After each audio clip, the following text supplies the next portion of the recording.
नमस्कार विद्यार्थियों।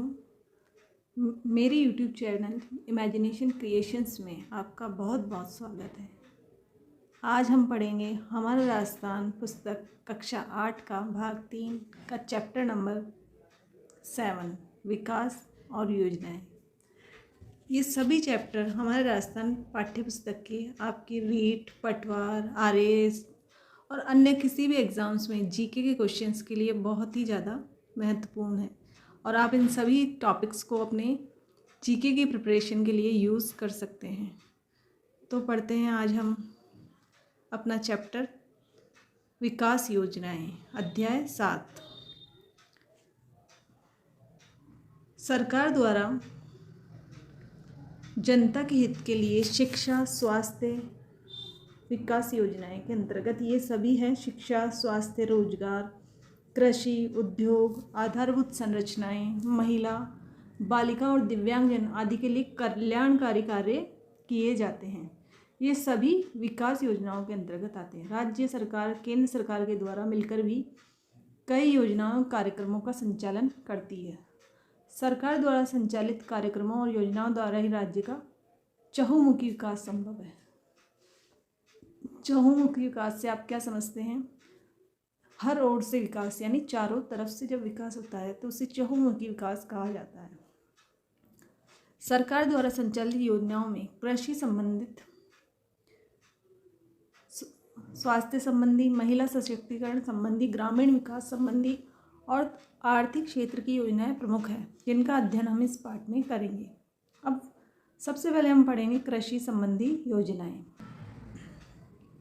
अब इसके अंतर्गत है कृषि संबंधी कई योजनाएं सरकार द्वारा संचालित है। इनमें से मुख्य योजनाएं इस प्रकार हैं। पहली है कृषि कल्याण कोष।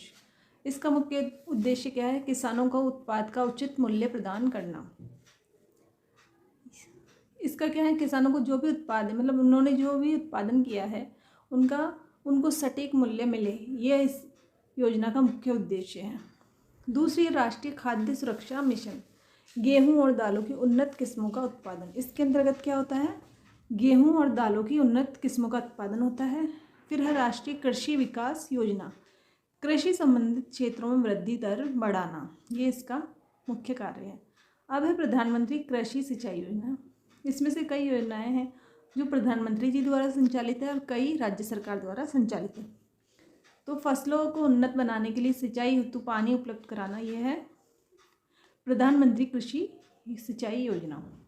अब है प्रधानमंत्री फसल बीमा योजना। फसलों का बीमा करके किसानों को राहत देना, यह इस योजना का मुख्य उद्देश्य है।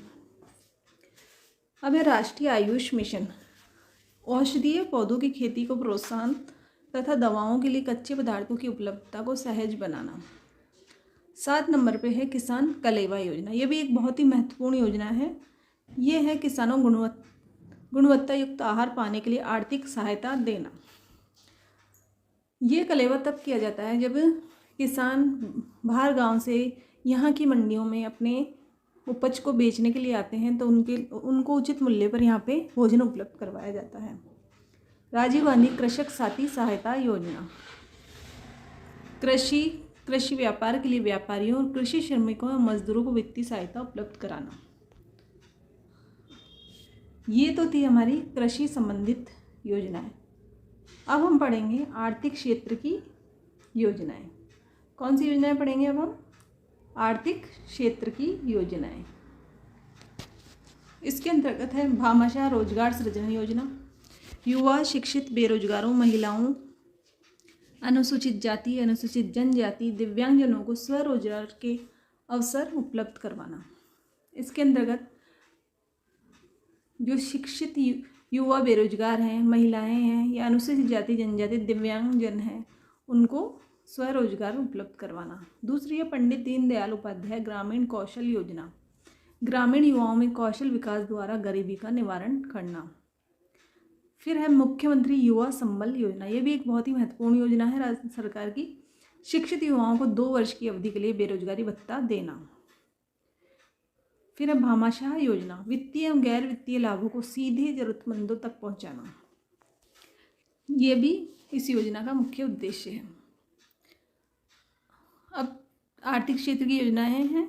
इसके बाद हम पढ़ेंगे स्वास्थ्य संबंधी योजनाएं। स्वास्थ्य के अंतर्गत सरकार द्वारा क्या क्या प्रयत्न किए जा रहे हैं, क्या क्या योजनाएं चलाई जा रही हैं, ये सभी इसके अंतर्गत हम देखेंगे। पहला है राजस्थान जननी शिशु सुरक्षा योजना, मातृ एवं शिशु मृत्यु दर को कम करना। फिर है आशा सहयोगिनी। इसके अंतर्गत क्या होता है कि गर्भवती जो महिलाएं हैं उनको सुरक्षित प्रसव उपलब्ध कराना, स्वास्थ्य की देखभाल, घर भर पोषण सहायता और सहायक सेवाएं उपलब्ध करवाना। तीसरा है राष्ट्रीय स्वास्थ्य मिशन। इसके अंतर्गत क्या है, ग्रामीण एवं शहरी क्षेत्रों में स्वास्थ्य प्रणाली को मजबूत करते हुए न्याय संगत, सस्ती और गुणवत्ता युक्त स्वास्थ्य सेवाओं को सार्वभौम बनाना। अब है जननी एक्सप्रेस। इसके अंतर्गत गर्भवती महिलाओं, नवजात शिशुओं को चिकित्सा संस्थाओं तक लाना और घर ले जाना। अब है आयुष्मान भारत। इसके अंतर्गत सरकारी और निजी अस्पतालों में सामाजिक और आर्थिक रूप से पिछड़ी जातियों कैशलेस इलाज उपलब्ध करवाना। छठा है मुख्यमंत्री निःशुल्क दवा योजना और मुख्यमंत्री निःशुल्क जांच योजना। सर्वाधिक उपयोग में आने वाली दवा राज्य के सभी चिकित्सा संस्थानों में निःशुल्क उपलब्ध कराना और वहां बीमारियों की निःशुल्क जांच प्रदान करना। अब है महिला सशक्तिकरण संबंधी योजनाएं। राज्य सरकार द्वारा कई योजनाएं चलाई जा रही हैं, जिसमें हमने पहले पढ़ा कृषि संबंधी, आर्थिक योजनाएं और स्वास्थ्य संबंधी। अब है महिला सशक्तिकरण, जिससे महिलाओं को सशक्तिकरण प्रदान हो और महिलाओं की शक्ति में वृद्धि हो, उनको संबल मिले। बेटी बचाओ बेटी पढ़ाओ। इसके अंतर्गत कन्या भ्रूण हत्या रोकना और बालिका शिक्षा को प्रोत्साहन देना। इसके अलावा अन्य योजनाएं स्वावलंबन योजना। इसके अंदर गरीब महिलाओं, विधवा, परित्यक्ता और ग्रामीण महिलाओं के जीवन स्तर में सुधार करना। तीसरे नंबर पे है साझा अभियान योजना। ये बाल विवाह से मुक्ति प्राप्त करता है। फिर है गरिमा बचाओ, गरिमा बालिका संरक्षण और सम्मान योजना। बालिका संरक्षण में संलग्न व्यक्तियों और संगठनों को सम्मानित करना इस योजना का मुख्य उद्देश्य है। इसके अलावा मुख्यमंत्री राजश्री योजना, ये लड़कियों में शिक्षा एवं स्वास्थ्य की स्थिति में सुधार करना है। आई एम शक्ति फंड, ये भी बहुत ही इम्पोर्टेंट योजना है। महिला स्वयं सहायता समूह को आर्थिक सहायता प्रदान कर महिलाओं को आत्मनिर्भर बनाना। अब है ग्रामीण विकास की योजनाएं।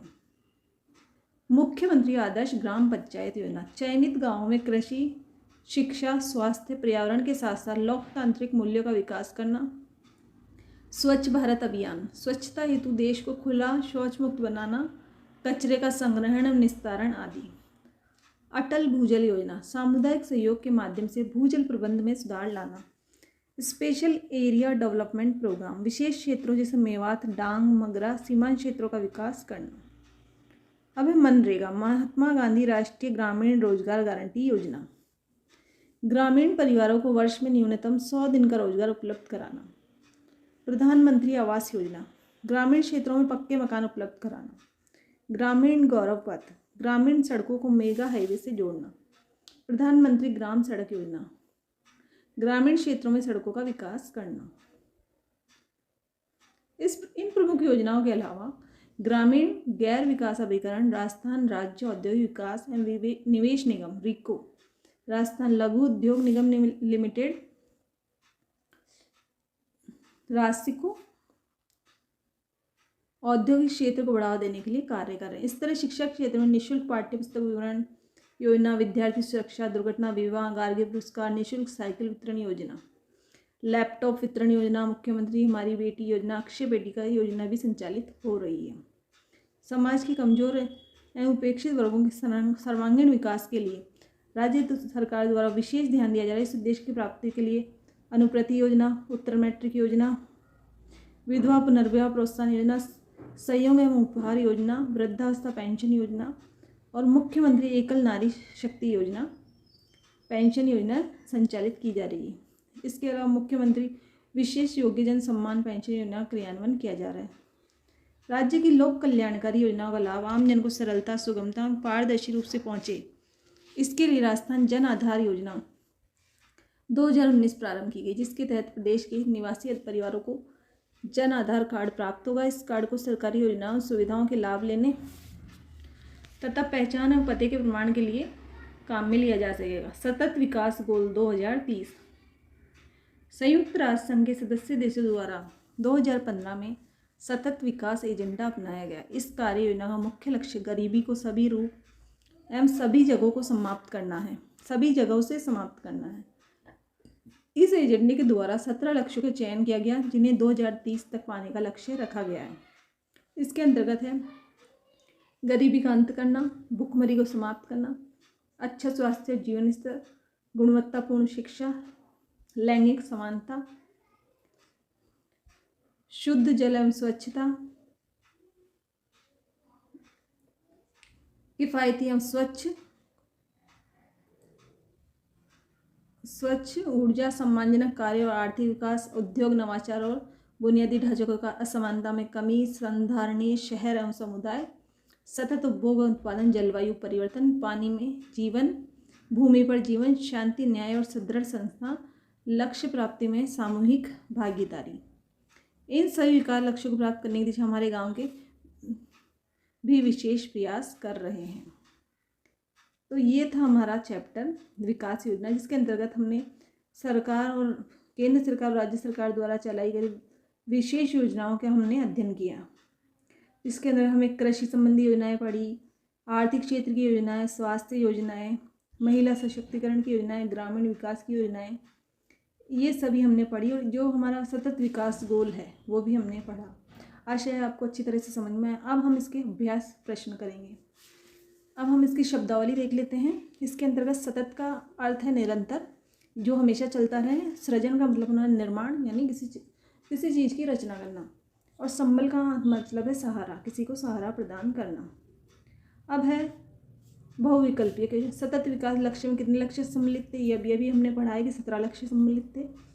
आयुष्मान भारत का संबंध किस क्षेत्र से, शिक्षा, महिला, स्वास्थ्य, कृषि, तो इसका सही उत्तर है स्वास्थ्य। अब है रिक्त स्थानों की पूर्ति कीजिए। कार्यक्रम के अंतर्गत कन्या भ्रूण हत्या रोकना और बालिका शिक्षा प्रोत्साहन का उद्देश्य रखा गया है। ये कौन सी योजना है? बेटी बचाओ बेटी पढ़ाओ। सरकारी और निजी संस्थानों में कैशलेस इलाज हेतु कौन सी योजना प्रारंभ की गई? आयुष्मान भारत। अब है राजस्थान जननी शिशु सुरक्षा योजना का उद्देश्य बताइए। मातृ और शिशु मृत्यु दर को कम करना। राजस्थान में चलने वाली आर्थिक क्षेत्र की 2 योजनाओं के नाम लिखिए। तो अभी हमने आर्थिक क्षेत्र की सभी योजनाओं के बारे में पढ़ा था। उनमें से कोई भी 2 योजनाएं हमें इसमें से देख के लिख लेनी है और हमें अच्छी तरह से योजनाओं को याद करना है। मुख्यमंत्री युवा संबल, भामाशाह रोजगार योजना, ये सभी आर्थिक क्षेत्र की योजनाएं हैं। तो इनमें से आंसर हो जाएगा। और महिलाओं की सशक्तिकरण के लिए चलाई जाने वाली योजनाओं का विवरण दीजिए। तो वो हमने जितनी भी सशक्तिकरण वाली योजनाएं पढ़ी हैं वो उसका इसमें विवरण हो जाएगा। और सतत विकास गोल को समझाइए। तो ये सतत विकास गोल में 17 लक्ष्य रखे गए हैं, ये सभी। तो इसी के साथ ही चैप्टर नंबर 7 विकास योजना यहीं पे ख़त्म होता है। आशा है आपको चैप्टर अच्छी तरह से समझ में आया होगा और आपके आने वाले सभी आगामी एग्ज़ामों के लिए बहुत बहुत शुभकामनाएं। और आपको मेरा बहुत ज़्यादा आपकी हेल्प करेगा। अगर आपको मेरा वीडियो पसंद आया हो तो इसे लाइक, कमेंट और शेयर करना ना भूलें। Thank you. जय हिंद। धन्यवाद।